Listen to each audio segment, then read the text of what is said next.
The morning of April 17th, 2021, dawned gray and somber over Windsor Castle. Inside the ancient stone walls, a sense of quiet reverence filled every corridor and courtyard. Today was not like any other day in the castle's 900-year history. Today, the Duke of Edinburgh would make his final journey to St. George's Chapel, where he would rest beside the monarchs and nobles who had come before him. Prince Philip, Duke of Edinburgh, had passed away peacefully at Windsor Castle on April 9th, 2021, just 2 months shy of his 100th birthday. For nearly 74 years, he had been the steadfast companion of Queen Elizabeth II, walking 2 steps behind her through countless state occasions, royal tours, and public appearances. Now, after a lifetime of service to the crown and the British people, his earthly journey was coming to an end. The preparations for this day had been underway for years. Like all senior members of the royal family, Prince Philip had been involved in planning his own funeral arrangements, a process known within palace circles as Operation Fourth Bridge. Every detail had been carefully considered and approved by the Duke himself, from the music to be played to the route his casket would take through the castle grounds. In the early hours of that Saturday morning, castle staff moved with practiced efficiency and deep respect. The Duke's casket, crafted from English oak and adorned with his personal standard, sat in the private chapel at Windsor Castle, where it had rested since his passing. The standard that draped the casket told the story of his remarkable life. The arms of Edinburgh, representing his ducal title, the 3 Lions of England, the Lion Rampant of Scotland, and the Harp of Ireland. At its center lay the escutcheon of the arms of his family, the House of Mountbatten.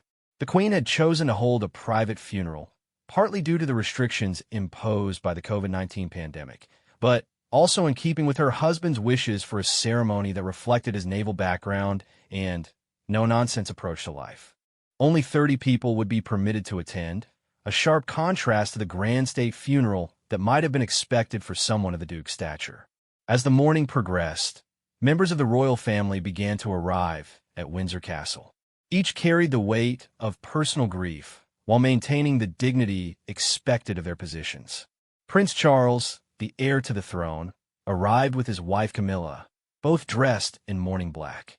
The Duke's other children, Princess and Prince Andrew and Prince Edward, gathered with their families, coming together to support their mother and honor their father. The most poignant arrival was perhaps that of Prince Harry, who had flown from California to be present for his grandfather's funeral. It would be his first time seeing his family since the explosive interview with Oprah Winfrey that had sent shockwaves through the royal establishment.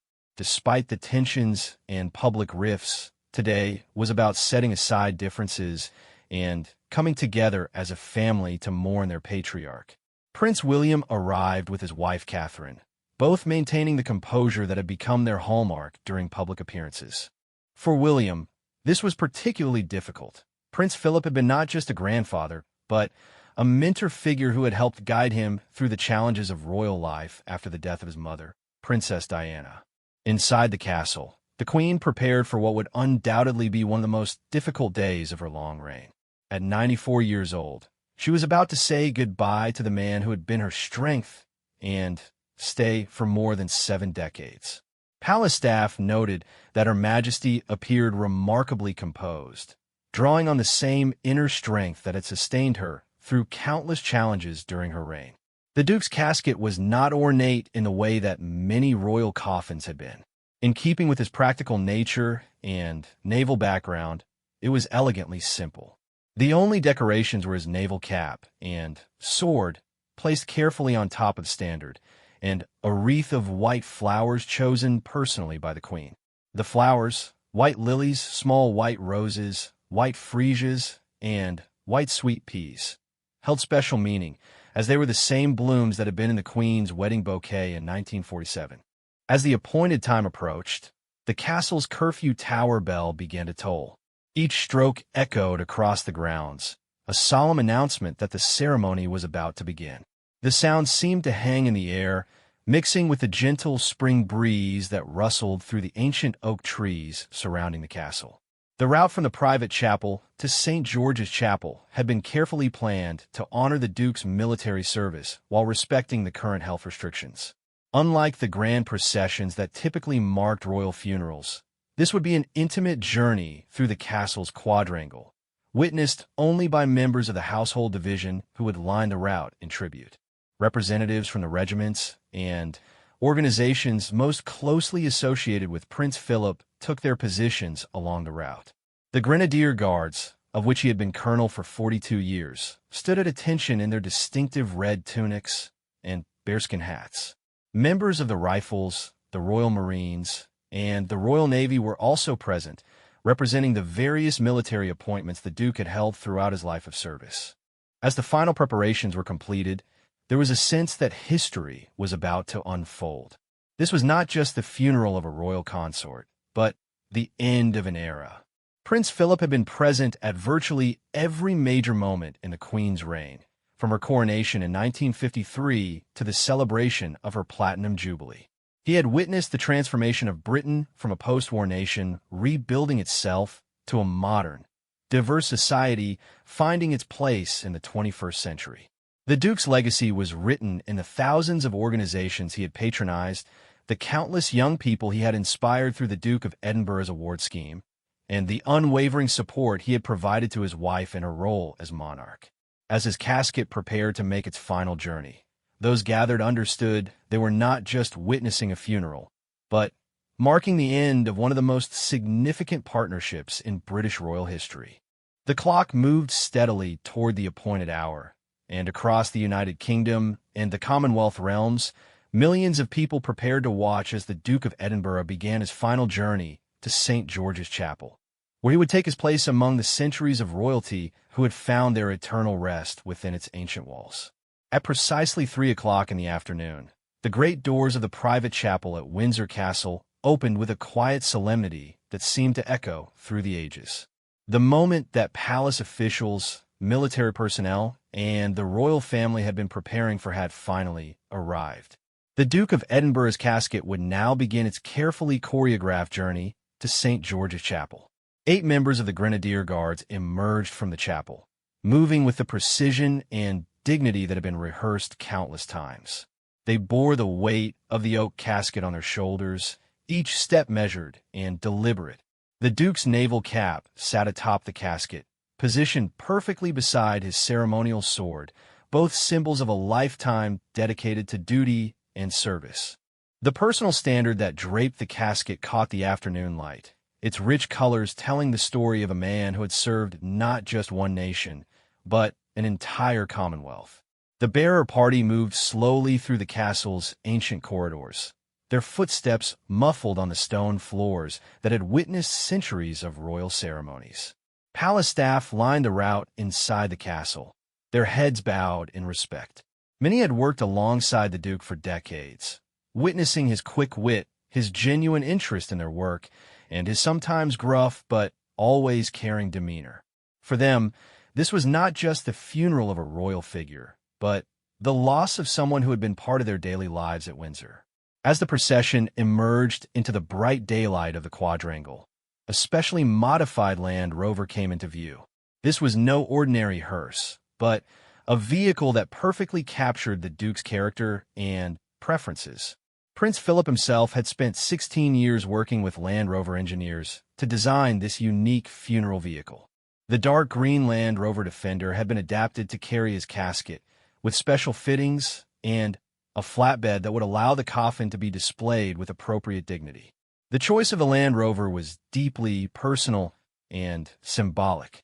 Throughout his life, Prince Philip had been passionate about engineering and design. He had driven Land Rovers across the rough terrain of royal estates for decades, appreciating their reliability and no-nonsense functionality. The decision to use this vehicle instead of a traditional horse-drawn gun carriage was typical of his practical approach to life, and his desire for a ceremony that reflected his true interests rather than purely following protocol. The bearer party carefully loaded the casket onto the Land Rover, securing it with straps and ensuring that the naval cap and sword remained perfectly positioned. The Queen's wreath of white flowers was placed at the foot of the casket, its simple beauty a stark contrast to the elaborate floral displays that often accompanied royal funerals. Every element had been chosen with care, reflecting both royal tradition and the Duke's personal wishes. Behind the Land Rover, senior members of the royal family began to take their positions for the procession. Prince Charles, as the eldest son and heir to the throne, walked directly behind the vehicle. His military uniform was immaculate, but those who knew him well could see the strain of grief beneath his composed exterior. Beside him walked Princess Anne, the Duke's only daughter, whose close relationship with her father was well known within royal circles. Prince Andrew and Prince Edward flanked their elder siblings, all four children united in their final act of respect for their father. Each wore military dress uniform, honoring not only the occasion, but also their father's lifelong connection to the armed forces. The sight of the Duke's children walking behind his casket was deeply moving, a reminder that beneath all the ceremony and protocol, this was fundamentally about a family saying goodbye to their patriarch. Prince William and Prince Harry took their positions slightly behind their father and aunts. The two brothers had requested to walk together, setting aside the personal tensions that had dominated headlines in recent months. This decision spoke to the profound influence their grandfather had wielded in their lives, and their recognition that some moments transcend personal disagreements. The Duke had been a stabilizing presence during their turbulent teenage years following their mother's death, and both young men understood the magnitude of this loss. Peter Phillips, the Duke's eldest grandchild and son of Princess Anne, walked between his two cousins. This arrangement had been carefully planned to ensure that both William and Harry could participate fully in the ceremony while minimizing any potential awkwardness. The inclusion of Peter Phillips, a non-working member of the royal family, highlighted the Duke's close relationship with all his grandchildren, regardless of their official roles. As the procession formed, representatives of various military regiments took their positions along the route. The Duke had held numerous military appointments throughout his life, and each organization wanted to pay their respects to a man who had taken his ceremonial role seriously and had maintained genuine relationships with service personnel across all branches of the armed forces. Members of the Royal Marines stood at attention, their green berets and pristine uniforms a testament to the pride they took in their connection to the Duke. Prince Philip had served as their Captain General for an impressive 64 years, longer than many of the Marines had been alive.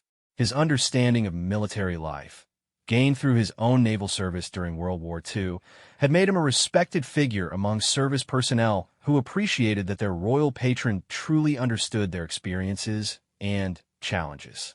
The Queen's Company, 1st Battalion Grenadier Guards, formed a guard of honor, their red tunics and towering bearskin hats creating a striking visual backdrop for the procession.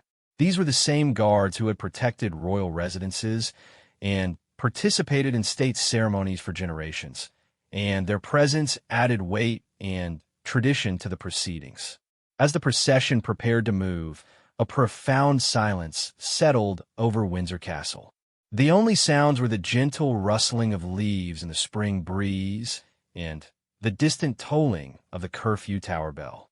Even the usually busy sounds of life in the castle, staff moving about their duties, the activities of daily royal life, seemed to pause in recognition of this solemn moment. The Land Rover's engine started with a quiet rumble, and the vehicle began its slow journey through the quadrangle. The pace was deliberately measured, allowing the family members walking behind to maintain their dignified bearing while giving those lining the route time to pay their proper respects. Every detail of the timing had been rehearsed to ensure that the ceremony would unfold with the precision that characterized all major royal events. The route through the castle grounds was relatively short, but every step was laden with symbolism and meaning. This was the same path that countless royal processions had taken over the centuries, but it had been adapted to reflect the unique circumstances of this pandemic-restricted funeral and the Duke's own preferences for a more intimate ceremony. As the procession moved past the Round Tower, the ancient heart of Windsor Castle, observers could see the weight of history in every element of the ceremony. The castle's walls had witnessed the reign of 40 monarchs, and now they were witnessing the final journey of the man who had stood beside the current monarch for longer than any consort in British history. The sight of the Queen's personal standard flying at half-mast from the Round Tower served as a poignant reminder of the personal loss at the heart of this public ceremony. While the nation mourned the Duke of Edinburgh, the Queen was saying goodbye to the man who had been her constant companion, her source of strength, and her anchor through decades of change and challenge. The procession continued its stately progress towards St. George's Chapel, where centuries of royal history would soon welcome its newest addition to the long line of monarchs and consorts who had found their final resting place within its sacred walls. The modified Land Rover carrying the Duke of Edinburgh's casket moved with ceremonial slowness through the castle grounds, its dark green paintwork gleaming in the afternoon sunlight. Behind it, the walking members of the royal family maintained their solemn pace, their footsteps creating a rhythmic counterpoint to the quiet hum of the vehicle's engine. The procession was a masterpiece of timing and coordination, every element carefully choreographed to honor both royal tradition and the Duke's personal wishes. As they approached the final turn toward St. George's Chapel, the ancient Gothic structure came into view, its magnificent spires reaching toward the cloudy sky. The chapel, which had served as the spiritual home of the Order of the Garter for centuries, had been chosen by the Duke as his final resting place not for its grandeur, but for its deep connections to royal history and its intimate atmosphere that would allow for the private ceremony he had requested. The bearer party from the Grenadier Guards stood ready at the chapel entrance, prepared to transfer the casket from the Land Rover to their shoulders for the final journey into the sacred space. These 8 men had been selected not only for their physical capabilities, but for their experience in handling the most solemn duties of military ceremony. Each had participated in numerous state occasions and understood the profound responsibility they carried in ensuring that every moment of the Duke's final journey was executed with flawless precision. The Queen had already taken her position inside the chapel, having arrived separately in her Bentley state limousine. This was perhaps the most difficult moment of her long life. Sitting alone in the choir stall where she had worshipped alongside her husband for so many years, waiting for his casket to arrive for the last time. The sight of the 94-year-old monarch, dressed in black and wearing a face mask as required by pandemic restrictions, sitting solitary in the vast chapel, would become one of the most poignant images of the entire ceremony. Her Majesty had chosen to wear a diamond brooch that held special significance. The Richmond brooch, which had been a wedding gift from her grandmother, Queen Mary. It was a subtle but meaningful choice that connected this moment to her wedding day in 1947, when she and Prince Philip had begun their remarkable partnership. The brooch caught the light filtering through the chapel's ancient stained glass windows, a small sparkle in an otherwise somber scene. The chapel itself had been prepared with military precision. The pandemic restrictions meant that the usual capacity of 800 had been reduced to just 30 carefully selected attendees. Family members sat separated by the required social distancing, their isolation making the ceremony feel even more intimate and personal. The absence of the usual crowds of dignitaries, foreign royals, and officials stripped away much of the pageantry typically associated with royal funerals, leaving only the essential elements of faith, family, and farewell. As the Land Rover came to a stop outside the chapel's west door, a moment of profound silence settled over the scene. The engine was switched off, and in that quiet, the weight of the occasion seemed to press down on everyone present. This was the transition point between the public procession and the private ceremony, the moment when Prince Philip would pass from the outside world into the sacred space where his earthly journey would conclude. The bearer party moved with practiced efficiency to transfer the casket from the specially designed vehicle to their shoulders. The Duke's naval cap and ceremonial sword remained perfectly positioned, symbols of his service and dedication that would accompany him on this final journey. The Queen's simple wreath of white flowers provided the only splash of color against the dark wood of the casket and the deep green of the Land Rover. Behind the bearer party, the royal family reformed their procession for the short walk into the chapel. Prince Charles continued to lead his siblings, his bearing reflecting both personal grief and the weight of his position as heir to the throne. Princess Anne walked with the same steady composure she had maintained throughout her public life, her military training evident in her precise movements and dignified bearing. The two younger princes, Andrew and Edward, flanked their elder siblings, completing the line of the Duke's children. Each carried their own memories of their father, his involvement in their education, his support during their various career challenges, his sometimes stern but always loving guidance through their personal difficulties. Today, those private memories merged with their public duty to honor the man who had shaped not just their lives, but the very nature of modern monarchy. Prince William and Prince Harry, walking behind their father and aunts, represented the future of the royal family and carried the additional weight of public scrutiny about their relationship. However, in this moment, they were simply two grandsons saying goodbye to a beloved grandfather. The Duke had played a crucial role in their development, teaching them about duty, service, and the importance of looking beyond their privileged circumstances to serve others. The chapel doors stood open, revealing the magnificent interior that had witnessed countless royal ceremonies over its 600-year history. The late afternoon light filtered through the medieval stained glass windows, casting colorful patterns across the stone floor and wooden choir stalls. The choir, with its intricate carved woodwork and banners of the Knights of the Garter, provided a fittingly noble setting for the Duke's final ceremony. Dean of Windsor, David Connor, waited at the entrance to receive the casket and lead the final procession into the chapel. He had worked closely with the Duke on the funeral arrangements, ensuring that every element reflected both Anglican tradition and the Duke's personal faith. The service would be relatively brief, in keeping with the Duke's preference for efficiency and his recognition that even in death, ceremony should serve a purpose rather than simply follow tradition. As the bearer party approached the chapel entrance, the sound of their measured footsteps echoed off the ancient stone walls. Each step brought them closer to the moment when Prince Philip would enter St. George's Chapel for the last time, joining the centuries of royalty who had found their final peace within its walls. The dean stepped forward to receive the casket, his voice carrying clearly in the afternoon air as he began the words that would mark the transition from procession to service. "I am the resurrection and the life, saith the Lord. He that believeth in me, though he were dead, yet shall he live, and whosoever liveth and believeth in me shall never die."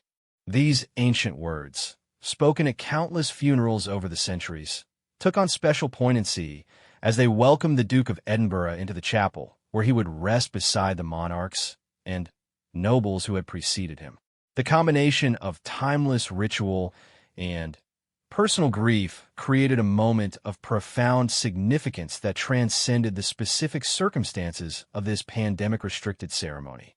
Inside the chapel, the small congregation rose to their feet as the casket approached. Each person present, from the Archbishop of Canterbury to the Duke's personal secretary, represented a different aspect of his long life of service. Their presence spoke to the breadth of his interests and commitments, from his role as consort to his personal passions for engineering, conservation, and youth development. The casket moved slowly down the nave, passing beneath centuries of royal heraldry and religious symbolism.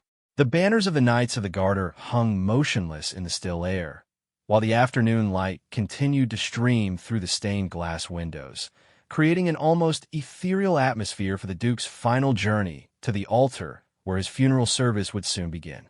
The interior of St. George's Chapel felt both intimate and majestic as the Duke of Edinburgh's casket was carefully placed on the catafalque before the altar. The ancient stone walls, which had absorbed centuries of prayers, hymns, and royal ceremonies, seemed to embrace this latest chapter in their long history. The casket, with its simple dignity, looked perfectly at home in the sacred space that the Duke had known so well from decades of worship alongside his wife.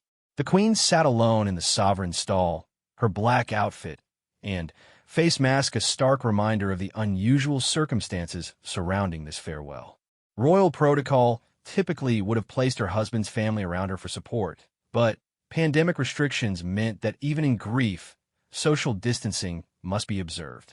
The image of Britain's longest-reigning monarch sitting in solitude, separated from her children and grandchildren by empty seats, would become one of the most memorable and heartbreaking aspects of the entire ceremony. Behind her black face mask, the Queen's expression remained composed, drawing on the same inner strength that had sustained her through 7 decades on the throne.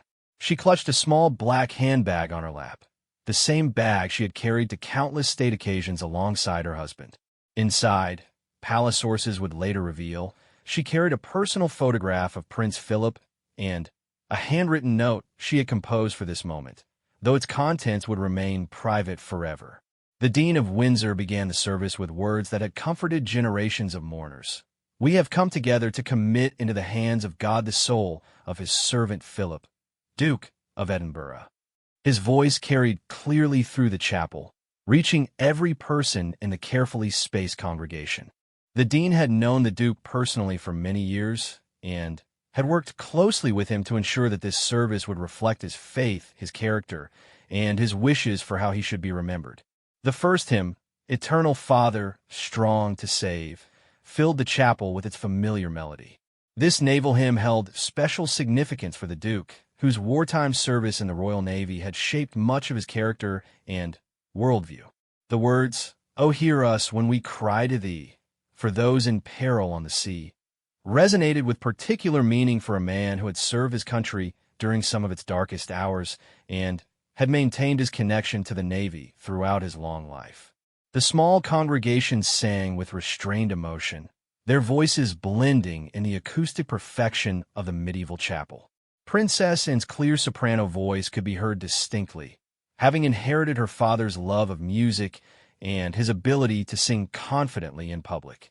Prince Charles sang with the same careful precision he brought to all his royal duties, while the younger generation of royals, including William and Harry, added their voices to this final tribute to their grandfather. Archbishop of Canterbury Justin Welby delivered a personal and touching address that captured the essence of Prince Philip's character without falling into excessive praise or sentiment. He spoke of the Duke's unwavering loyalty and devotion to the Queen, and his courage, fortitude, and faith. The Archbishop highlighted how Prince Philip had carved out a unique role as royal consort, supporting his wife while maintaining his own identity and pursuing his individual interests and causes. He was authentically himself, with a seriously sharp wit, and could hold the attention of any room due to his charm and also because you never knew what he might say next, the Archbishop observed, drawing gentle smiles from family members who recognized the truth in this assessment. The Duke's legendary sense of humor, sometimes controversial but always genuine, had been one of his most distinctive characteristics throughout his public life. The service included readings that reflected the Duke's deep faith and his practical approach to life.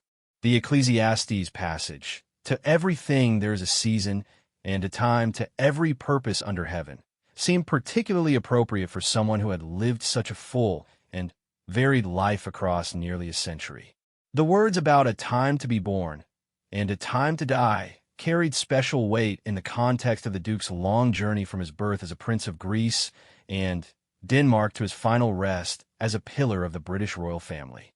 Prince Charles gave a reading from the Gospel of John, his voice steady despite the emotional weight of the moment. As the heir to the throne, he was acutely aware that he was not only mourning his father, but also preparing to step into a role where he would no longer have his father's counsel and support. The Duke had been instrumental in preparing Charles for his future responsibilities, and this reading represented a son's final act of public duty to his father. The music throughout the service reflected the Duke's personal tastes and his love of tradition. The chapel choir, reduced in number due to pandemic restrictions, sang with extraordinary beauty and precision. Their performance of Russian Kentuckian of the Departed, sung in honor of the Duke's Russian Orthodox heritage through his mother's family, provided a deeply moving moment that connected his final ceremony to his complex royal lineage spanning multiple European nations. During the prayers, the profound silence of a chapel was broken only by the gentle sounds of pages turning and the occasional distant chime of Windsor's bells. Each prayer had been carefully chosen to reflect different aspects of the Duke's life and service. Prayers of thanksgiving celebrated his long life of duty, his service to the crown, and his dedication to the many organizations and causes he had supported throughout his career. The most poignant moment came during the prayer for the Queen, when the congregation asked for divine comfort for Elizabeth, our Queen, as she faced the loss of her husband and companion. The formal language of the liturgy could not hide the very human pain of a wife saying goodbye to her partner of more than 70 years.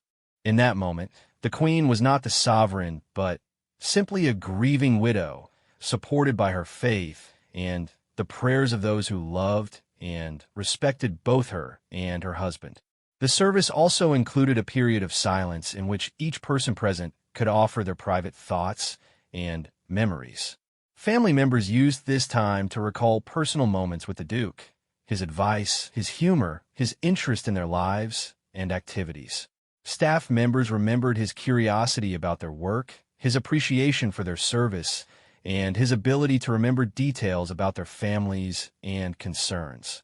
As the service moved toward its conclusion, the reality of what was happening began to settle more deeply on the congregation. This was not just another royal ceremony, but the end of an era in British history. Prince Philip had been present at virtually every significant moment of Elizabeth II's reign, and his absence would fundamentally change the character of the monarchy going forward. The final hymn, "Guide Me, O Thou Great Redeemer," provided a stirring conclusion to the formal portion of service. The Duke had specifically requested this hymn, which had also been sung at his wedding to then Princess Elizabeth in Westminster Abbey in 1947. The choice created a beautiful symmetry between the beginning and end of their partnership, connecting their joyful wedding day to this moment of final farewell. As the last notes of the hymn faded into the ancient stones of the chapel, the congregation prepared for the most difficult moment of all, the final commendation and the lowering of the casket into the royal vault below the chapel floor. This would be the moment when Prince Philip's earthly journey would truly end, and he would take his place among the monarchs and royal consorts who had preceded him into their eternal rest. The moment of final farewell had arrived. The Dean of Windsor approached the catafalque where the Duke of Edinburgh's casket rested, his voice carrying the weight of centuries of tradition as he began the commendation. "Go forth upon thy journey from this world, O Christian soul," he intoned, the ancient words echoing through St. George's Chapel with the same solemnity they had carried for generations of royal farewells. The congregation stood in absolute silence, each person absorbed in their private thoughts and memories of the remarkable man they were honoring. The Queen remained motionless in her stall, her hands folded in her lap, her gaze fixed on the casket that contained the earthly remains of her beloved husband. Behind her mask, tears may have fallen, but her public composure never wavered, a lifetime of training in royal duty sustaining her through this most personal of moments. The ceremonial lowering of the casket into the royal vault began with mechanical precision, yet every movement was invested with deep reverence.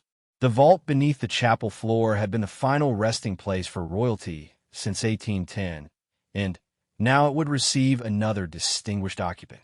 The Duke's casket descended slowly into the vault, where it would remain until the Queen's own passing, when both husband and wife would be moved together to the King George VI Memorial Chapel to rest beside the Queen's parents. As the casket disappeared from view, a profound silence settled over the chapel.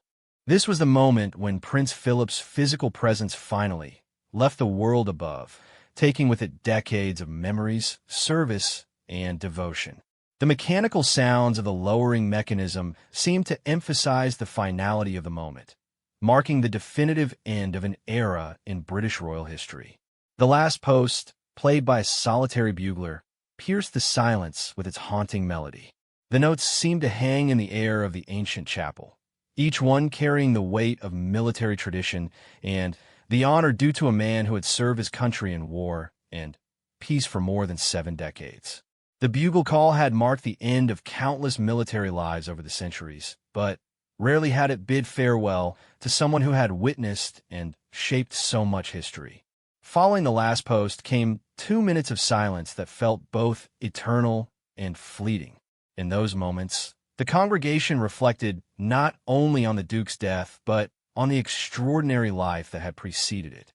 Born into the turbulent world of early 20th century European royalty, Prince Philip had navigated 2 world wars, the transformation of the British Empire into the Commonwealth, the social revolutions of 1960s, and the technological advances that had reshaped human civilization. The reveille that followed the silence marked not just the end of the ceremony, but the beginning of a new chapter for the royal family and the nation. The clear notes of the bugle seemed to suggest that while one journey had ended, life and duty would continue.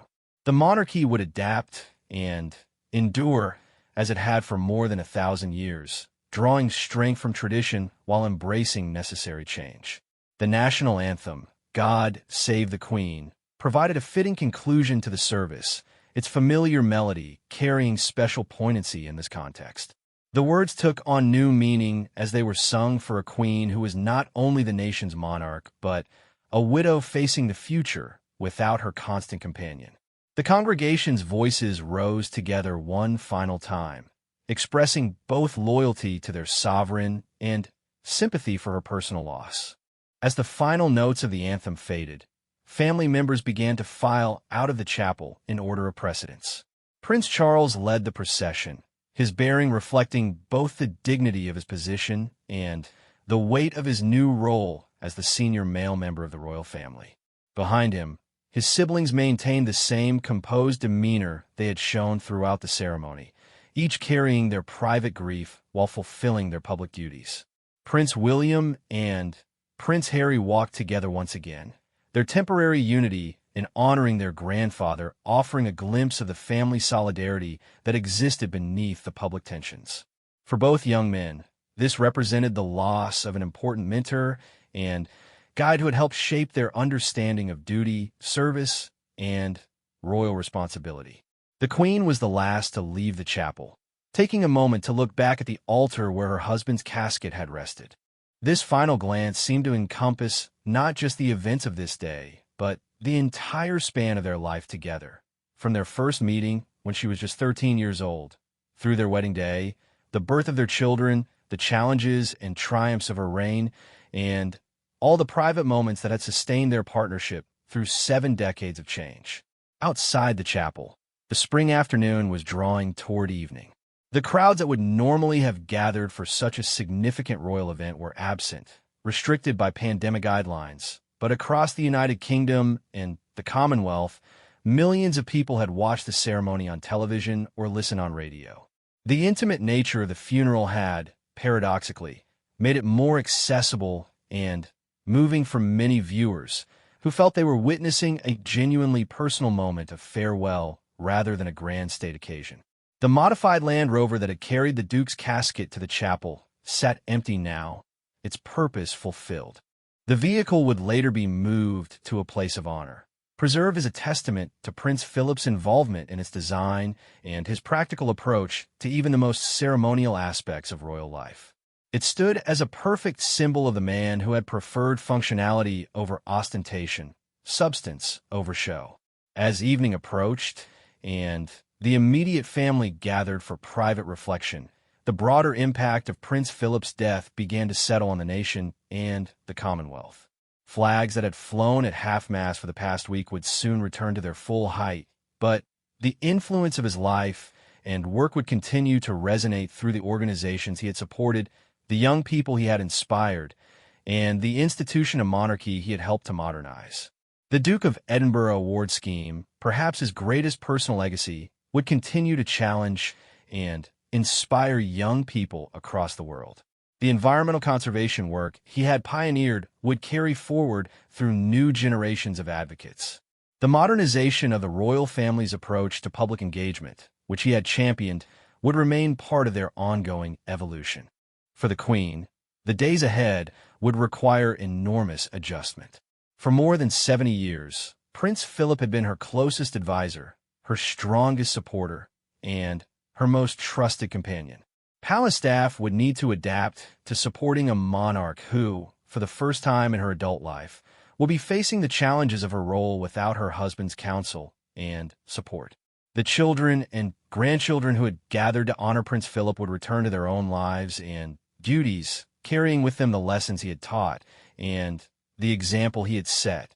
His influence on the next generation of royals had been profound, shaping their understanding of service, duty, and the importance of using their privileged positions to benefit others. As night fell over Windsor Castle, a sense of completion settled over the ancient buildings. The Duke of Edinburgh's final journey was complete. He had been laid to rest with dignity and honor, surrounded by the love of his family and the respect of a grateful nation. The man who had spent his life in service to others had received a farewell that honored both his public achievements and his private character. In the royal vault beneath St. George's Chapel, Prince Philip joined the long line of British royalty who had found their eternal rest within the castle walls. His casket would remain there until that future day when it would be reunited with the Queen's, ensuring that the partnership that had sustained the monarchy for so many years would continue even in death. The chapter of British history that had begun with Prince Philip's arrival in Britain as a young naval officer in the 1940s had come to a close, but the story would continue through the lives he had touched, the institutions he had shaped, and the legacy of service he had established. His final journey to St. George's Chapel marked not just an ending, but a bridge between the past he had helped to shape and the future that would build upon his contributions.